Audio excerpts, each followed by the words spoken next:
Prince Vegeta looked out the window of the Oval Office, watching the sea of reporters and protesters gathered outside. Tensions were high in the room, as President Luthor tried to keep the focus on what brought Wonder Woman and the Prince to the White House. Kahndaq's leader was threatening to invade Greater Bialia, which Lex had finally gotten to open trade. If it were to fall into the hands of Black Adam, then there's no telling the damage it could do to his political achievement. I must admit, I'm surprised you'd call me on to come help with this. Ever since you resigned from the Justice League, you've seemingly done nothing but rally ire against us. Present company in particular. You're referring to my critiques, and I assure you they're just that. I respect you and the League, Diana. You know that. But we all need to have people on the outside who can stop us from crossing a line. Batman understood that. May he rest in peace. I will admit to being apprehensive of your choice. I'm more than willing to say when I'm wrong. Vegeta here seems to be putting his best foot forward by all accounts. I'm just glad to have a chance to help demonstrate his newfound growth as a hero to the public. Aren't you kind? Honestly, I'm surprised your guards would let me into your capital. Not much of a palace, if you ask me. Guards? What guards? I retired the Secret Service on day 1. What use would I have for guards? I'm Superman. Besides, we all know I've nothing to fear from you, right? You're one of the heroes now. Yes, that's what I am. A hero.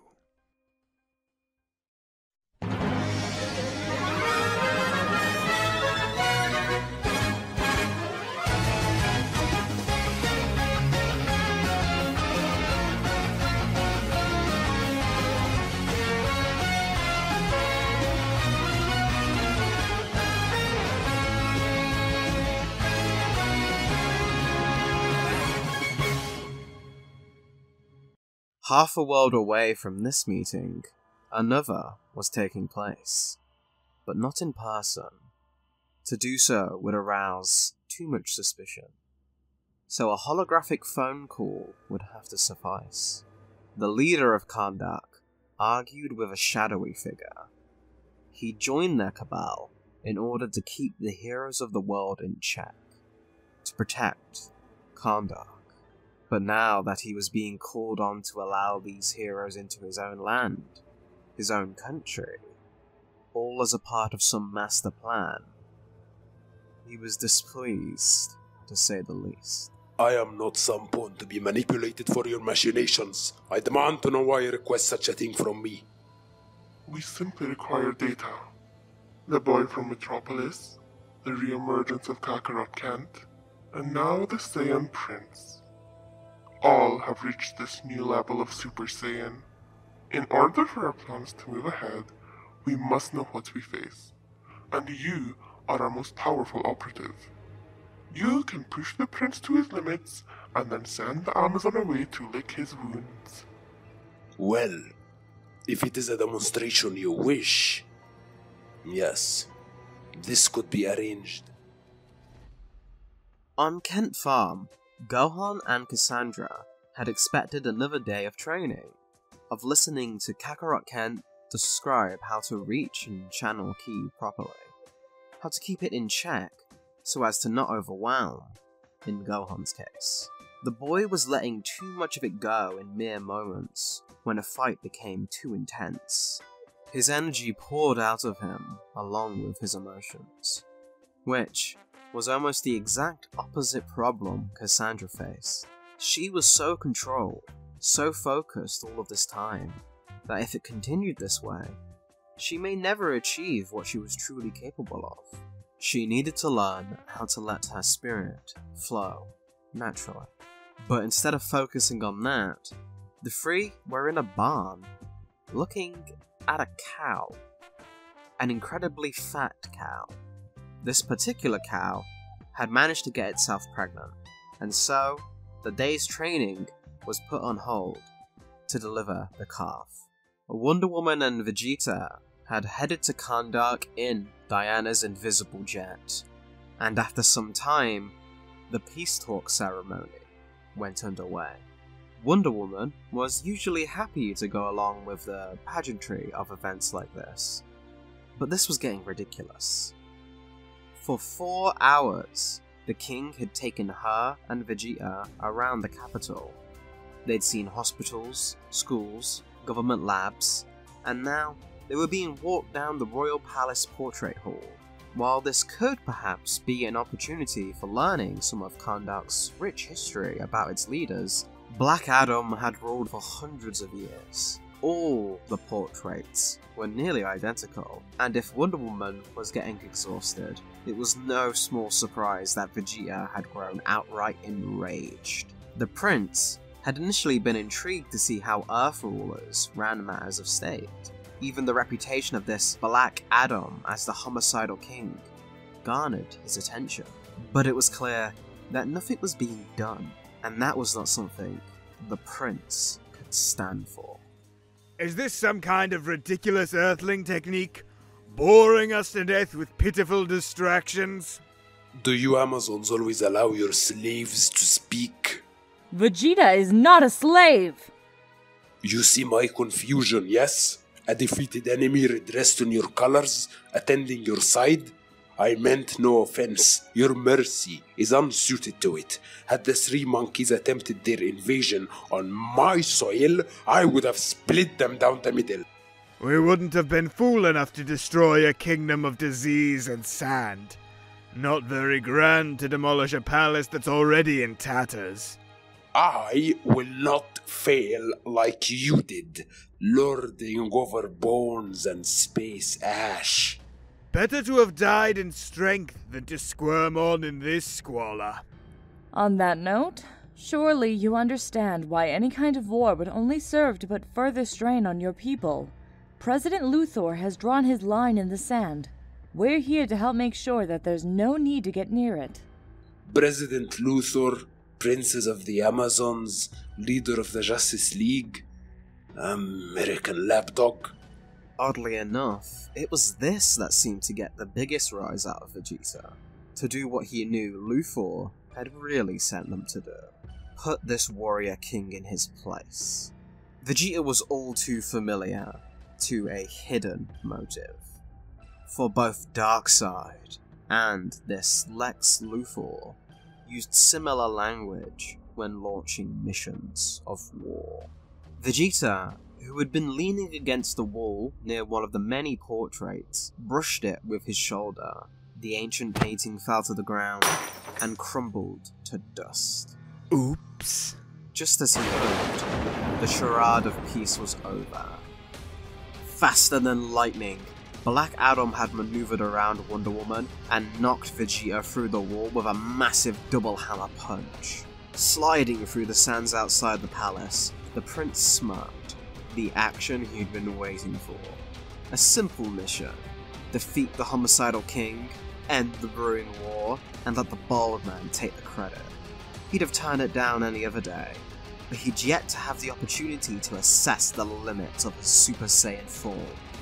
And this King of Sand seemed like the perfect test dummy. I've been told you draw your powers from so-called gods. Then allow me to show you the legend of my people.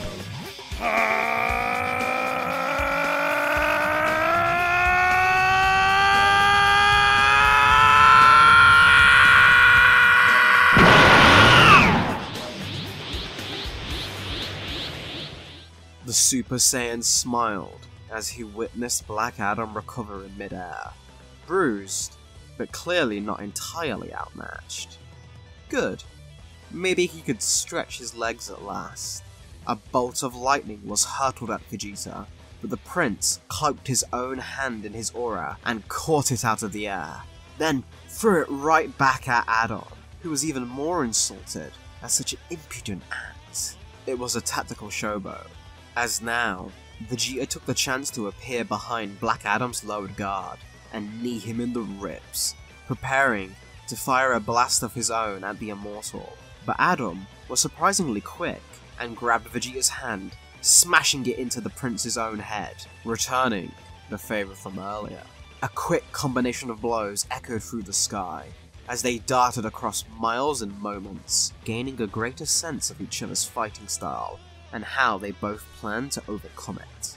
Wonder Woman focused on keeping the damage erupting from the two displays of power from hurting any civilians, and saving what architecture she could. Back at Kent Farm, two strangers had landed on a cornfield, frankly amazed at how well kept the land here was, but it didn't distract them from their goal.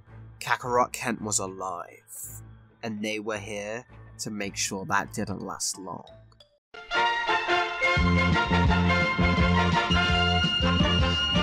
Hey folks, the Geek for Fun Cinematic Universe, or the GCU as us bigwigs call it, isn't just one channel. Check out Geeky Gentleman to see more from the channel's co-writer, Sid Part 2. Listen to the wonderful podcasts and video essays of Steve Baxi, who played Dick Grayson. Then, watch the magnificent abridged series work from Kakarot Kent himself, DevilKickSanji. Go subscribe to all of them and help us unite anime and comic fandoms under one geeky banner.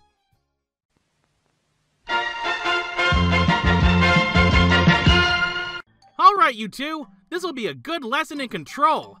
My ma helped me control my strength by looking after the animals. They're quick to let you know if they ain't comfy. But there's no need to worry. I'm gonna watch and make sure you don't do nothing bad.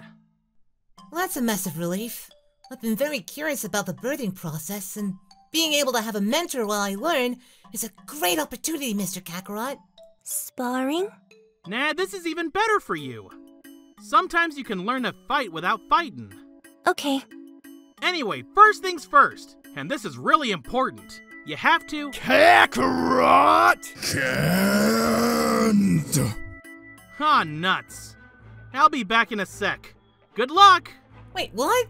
Kakarot used his Violet Rift to teleport out of the barn and appear next to two old foes on his doorstep, Atomic Skull and Metallo. He had faced them both countless times over his career, but he'd never seen them team up. They'd be nothing to him as he was now, even with his current circumstances.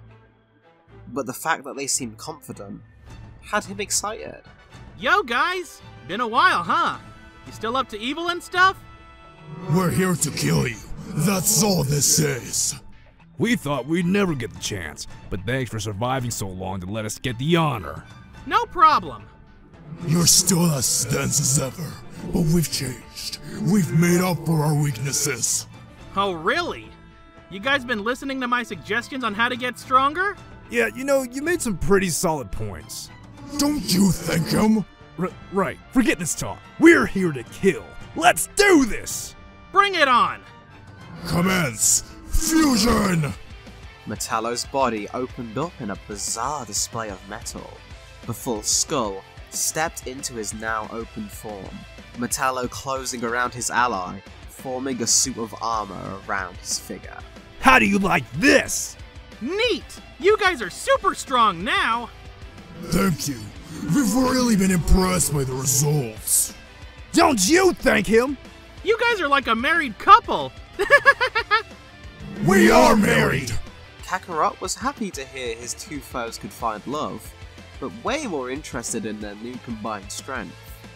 The outer shell of Metallo prevented Kakarot from dousing Atomic Skull's flame, and now Metallo finally had a suitable power source.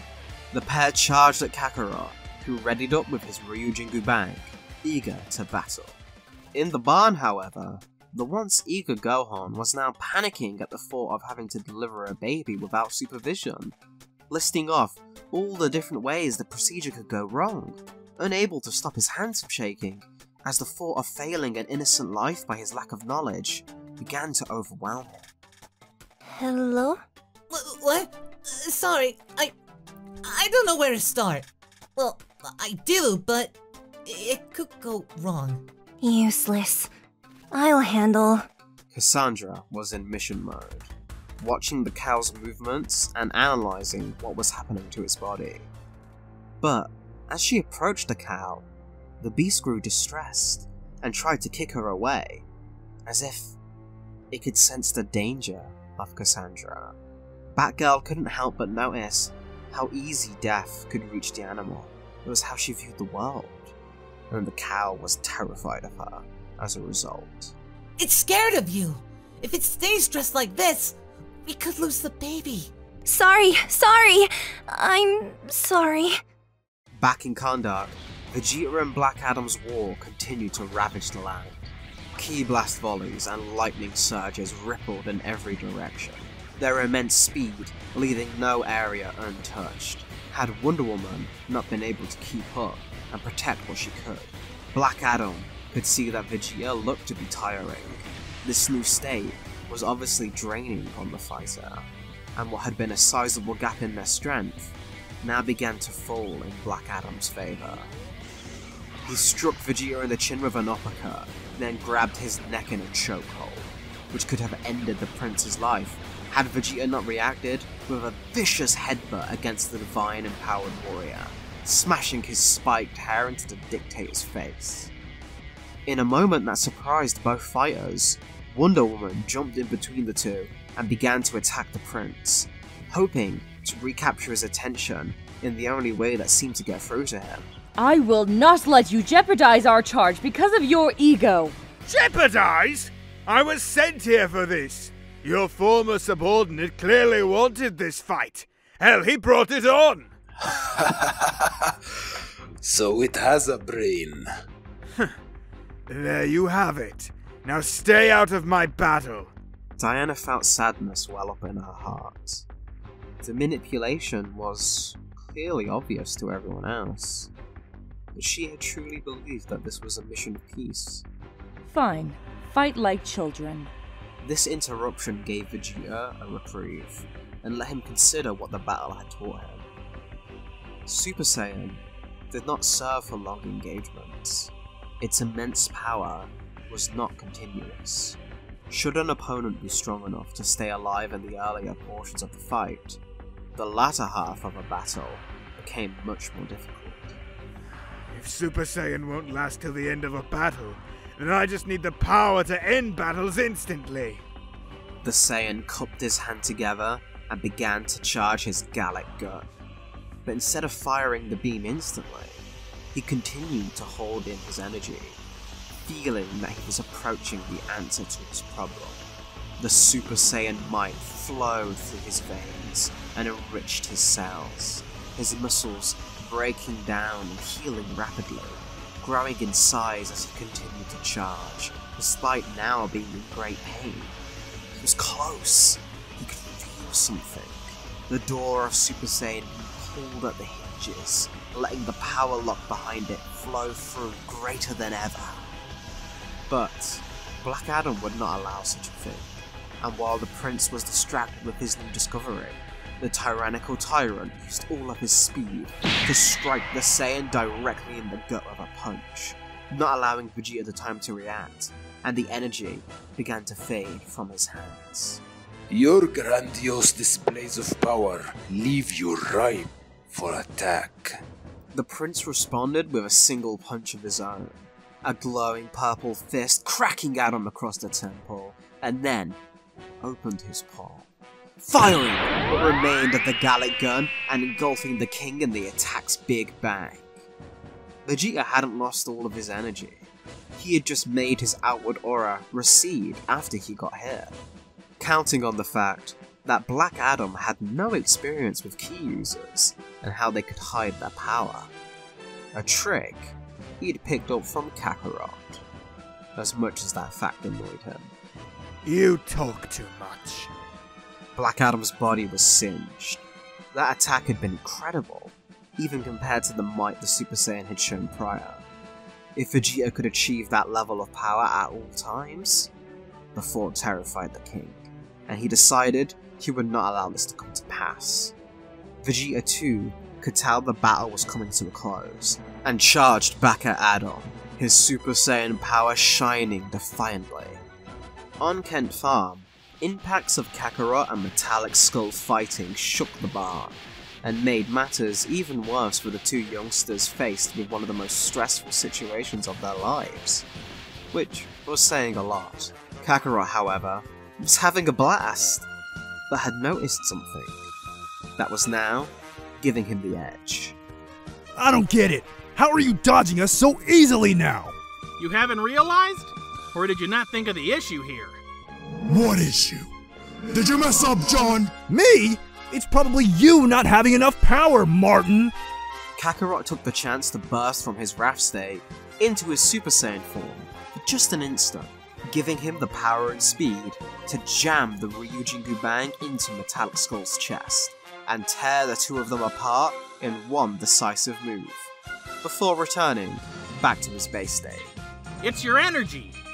Yeah, you've got the right idea, but combining two people's powers ain't as simple as just forcing it together. There's gotta be a balance there. Like two rivers. Your arguing made it more like lightning in a forest. Man, you really know your stuff. You should teach this.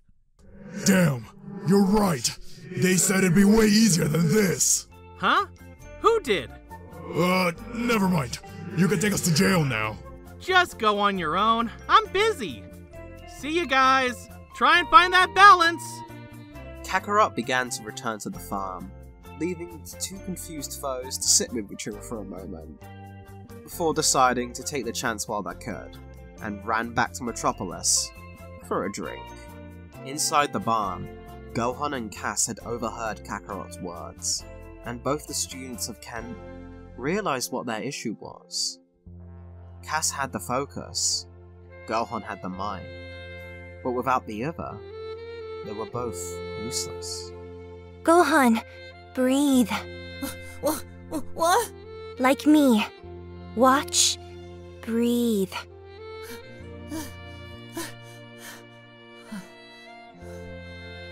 Cassandra took deep breaths, and Gohan followed suit, tuning out the world around him, and calming himself down.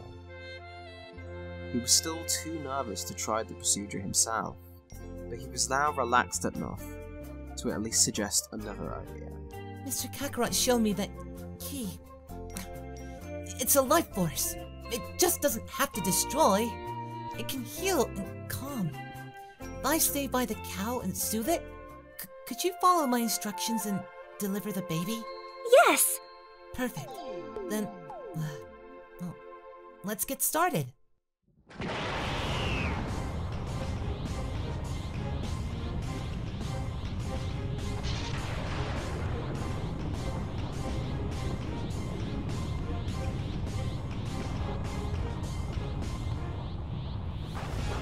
Vegeta and Black Adam were locked in a grapple. Lightning and aura smashing and crackling against each other. Their strengths were being pushed to the limit, and neither one seemed able to budge. Until Vegeta, slowly but surely, began to gain ground, inch by inch. His muscles were swelling once again. His ki was being poured into them, forcing Super Saiyan to act for his will, dragging the energy, kicking and screaming to the surface. The power of myth was his birthright, and it would bow to him.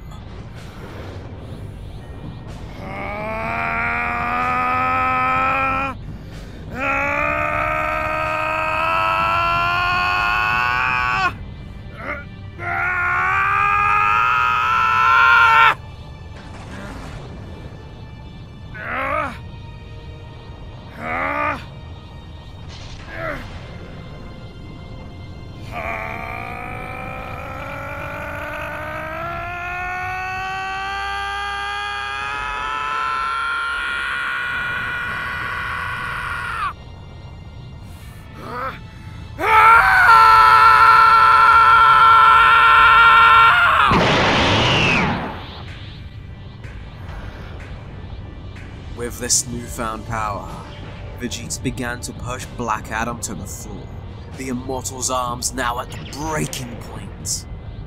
This This is the Super Saiyan, you weakling!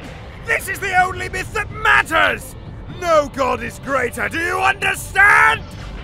Black Adam desperately tried to fight, but it was to no avail, as his attention had been caught by something else. Around him, his people screaming and running in terror from the might of this laughing maniac. No, from him too. Wonder Woman was the only thing preventing any casualties, and it reminded the ruler what power he believed in above any god. His people. You are mistaken. Shazam! As the bolt of lightning came down, Vegeta dodged out of the way, letting go of his grip. From beneath the smoke, a frail old man emerged where Black Adam had previously stood, leaving the Saiyan Prince to frantically search as to where his foe had escaped. I trust this means this is over? Yes, this has gone far enough. I have my pride, but it is tempered by my duty. I will not damn my country over a grudge match. I can clearly see what such a thing reduces a man to. Thank you for protecting my people, as I knew you would. Shazam! Black Adam flew off, returning to his castle. Diana was unsure if this had made things better or worse, but it definitely wasn't how this was meant to go. Coward! Next time think twice about challenging the Super Saiyan! We're leaving. Now. Vegeta powered down, taking a heavy breath as he returned to his base form. He ached all over and was exhausted. But that didn't matter. There was a joy filling him now. He had found a new path, something to focus on and perfect. Then, he truly would be the Super Saiyan. The two royals reboarded the invisible jet and made their exit. While she was disgusted by everything that had just transpired, she wasn't going to simply pout. True strength required confrontation. But this time, she would not let the Saiyan make her lose her temper, a talent he, almost exclusively, possessed. You disgrace your honor. Excuse me? When this opportunity was presented, I asked you not to squander this legendary power. By engaging in brawls with no regard for the circumstances, you dishonor your vow. If you were paying attention, you'd notice who attacked first. But did you need to respond? You were right. You were sent to get in a fight.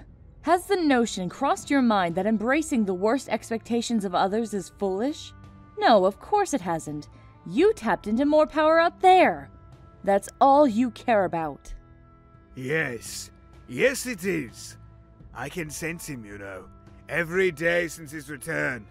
He's sitting on a mountain of power, and I need to know if I can reach its summit. Why? Tell me why. I am the pinnacle of the Saiyan race, and yet somehow, despite all odds, he achieved the legend. The legendary Super Saiyan was meant to only appear every 1,000 years, but I've reached it now. How could there be two of us? 3? I need to know which one of us it truly is. Against her better judgment, the princess adjusted the jet's autopilot and turned to look at Vegeta. She couldn't place why, but something about him seemed to always make her throw intuition to the wind. Kakarot leaned against the Mogo tree, using his senses to monitor what was happening in the barn. Initially, he'd planned to rush right back in and walk the kids through the rest of the bath, but when he'd gotten close to the barn, he saw that they had things under control, at least for the moment. Now, his 2 students were too busy to even notice he'd been free of the fight for a good while, so he waited with Mogo. After more time passed, Cassandra pulled the calf fully from its mother. Her Batgirl costume was ruined. Meanwhile, Gohan was perfectly clean, though he looked worse for wear. The poor boy couldn't help but puke now. The task was done, and the adrenaline was wearing off. Cassandra was also now having trouble with holding the calf. They'd done great in the moment, but still needed to work on consistency. Kakarot proudly sensing everything that was going on. Those students of yours have a harmonic synergy. Huh? You mean they work well together? Yes. They have the potential to be their other half and find balance as a pair. I thought so too. I'm gonna go celebrate with them. I'm afraid that may need to wait. It appears your other half has arrived. Kakarot sensed it shortly after Mogo did, and instinctively, a bead of sweat fell down his face. He was finally here. Vegeta and Wonder Woman had parked the jet just outside the farm, in Diana's usual landing spot. The prince spared no moment, approaching his fellow Saiyan, locking eyes with him for the first time since their battle. So long ago now. Hey Vegeta! Been a long time! I see you're just as impudent as ever, Kakarot. Yeah. Looks like you're different though. Somehow you're even stronger than before. You have no idea, clown. Vegeta erupted into his Super Saiyan form, the wind blowing Kakarot's hair back as his eyes widened in joy. Superboy had been one thing, but Vegeta was different. This level of power was mind-boggling. Even Diana had never seen Vegeta unleash it to this extent. Kakarot truly did motivate him like nothing else. A Super Saiyan. You know, I knew if I could do it, you could pull it off too. Not bad. Transform. I saw you, the image of you achieving this state. It's burned into my soul. Show me again, and let me purge that indignity. Kakarot took a deep breath. It came much harder to him now, but the power was still his, and he drew it to the surface in an awesome showcase of tranquil fury. This what you wanted to see, Vegeta? You, cloaked in the same mythic robe as I. No, that will not stand. Today, Kakarot, today you meet your doom. They both assumed their battle stances, ready for the first sign to strike. Thank you for your time, Kakarot. We're leaving now. Sorry for any interruption. Diana appeared between the two Saiyans, and Vegeta felt the urge to kill dissipate, replaced by embarrassment and fury at the Amazon, forsaking his destiny once more. But he knew by the look in her eyes that she would try to stop him by force, and any ensuing fight with Kakarot would be tainted. The two Super Saiyans powered down, and Vegeta began to walk away. Fine, I can wait. Prepare yourself, you low-class scum.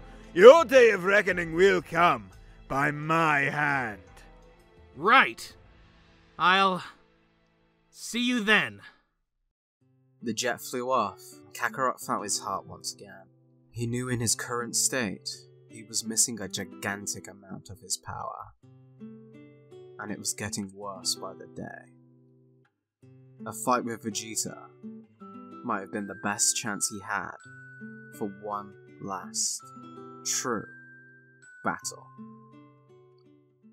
The royal pair flew in silence for the majority of the way back to Paradise Island.